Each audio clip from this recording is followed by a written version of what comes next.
I'm Mega Mike the Movie Man, and today got a mega movie plan.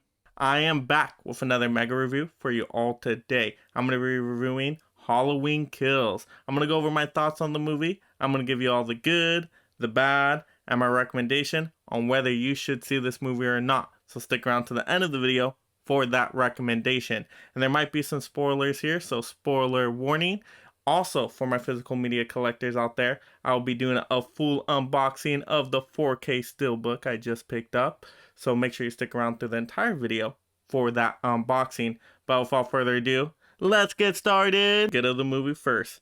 Now, Halloween Kills stars the character Michael Myers, and he is done perfectly in this movie. I am so glad this movie got the boogeyman correct. He is completely terrifying in this story. He's just so savage, he's brutal, and there are a lot of kills in this movie throughout the movie. It starts at 100, gets up to about 500 towards the end of the movie, and it is just non-stop throughout. The kill count is off the charts here.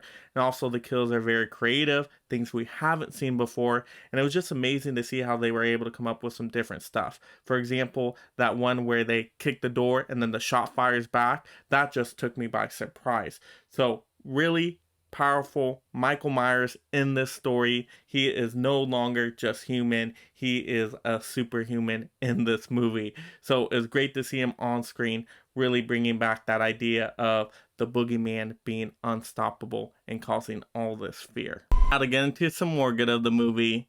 Now, how this movie is filmed is awesome. I liked how they were able to make some scenes feel like they were out of the old classic Halloween, that 1978 feel. I don't know how they did it, but whatever filter they used worked perfectly. And then how they were able to bring back the Donald Pleasance character of Dr. Loomis. That was such an awesome surprise and a great addition to the movie.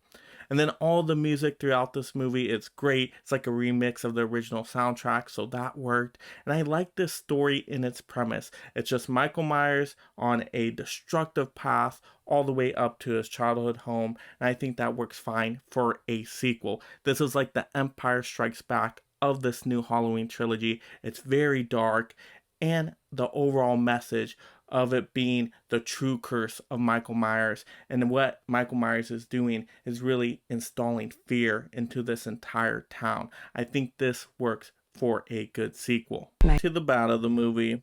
Now, unfortunately here, even though this is a great villain story of Michael Myers, we don't really have a great hero here. Laurie Strode's character gets completely sidelined because she suffered so much battle damage in the last movie. She is really just healing in the hospital during the whole time of this movie. So this truly is just a villain story where the villain ends up winning in this sequel. And then also the middle part of this movie I felt got very sloppy and wasn't executed well. All the parts with the escaped mental patient, even though I appreciate that they were trying to explain that idea of mob mentality and the danger a group can cause when they get together and they're just so angry. I appreciate that idea. I just don't think it was executed well. And then Tommy Doyle just keep repeating, "Evil dies tonight. Evil dies tonight." I mean, he just keeps saying it over and over again. And it just gets a little bit too over the top and cheesy at those parts. And then it just completely ends, and then we get back to the Michael Myers story. So I think it was a weird choice to put into the movie. And then also another drawback here is that now they made Michael Myers so powerful that even though it made for some cool scenes here, I just don't know how he's gonna, fight Laurie Strode here. Like, how is Laurie Strode gonna put up a fight in the next movie? It just feels like he's too superhuman now, and like no one can stop him. So I appreciate him being a little bit more powerful and menacing in this movie, very brutal, but they might have just overpowered him way too much here for now getting into the final movie in this trilogy. The more he kills, the more he transcends. Now to get into that recommendation I promise you all. Now, should you go out and see Halloween Kills if you haven't already seen it? Well, if you're a horror fan, a slasher fan, a Halloween fan, absolutely. Now, even though this isn't a perfect movie by any means, I think it's a very fun and entertaining film. I had a great time with it. It actually ended up at number 4 on my top 10 best list of the year, the movies that entertain me the most. So I'm going to recommend it if you like that genre. Now, if you're completely against horror movies, no, this one is definitely not going to win you over. But if you're a horror fan and you haven't seen it already, definitely give this one a chance. I think you might have some fun with it, just like I did. Collectors, I'm going to show off the 4K Steelbook I just picked up. So let's take a look at that front cover. And I think this one is okay. They got Michael Myers on the front. I don't know if I like the red. I get it because it's Halloween Kills. But I don't know, maybe they should have incorporated some orange into it.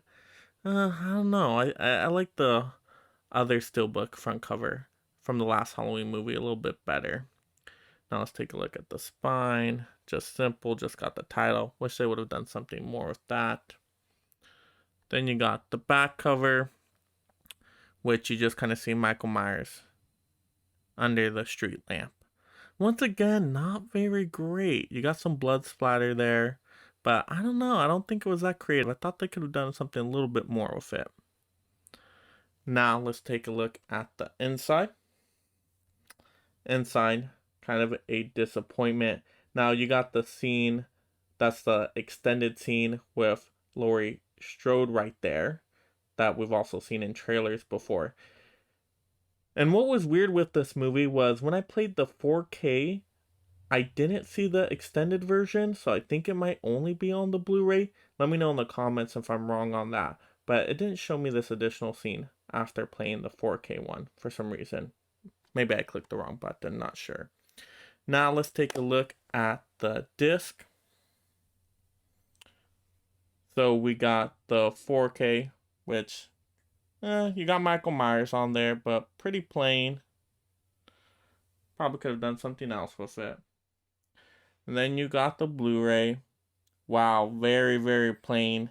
Only the title on there. Quite disappointed with that.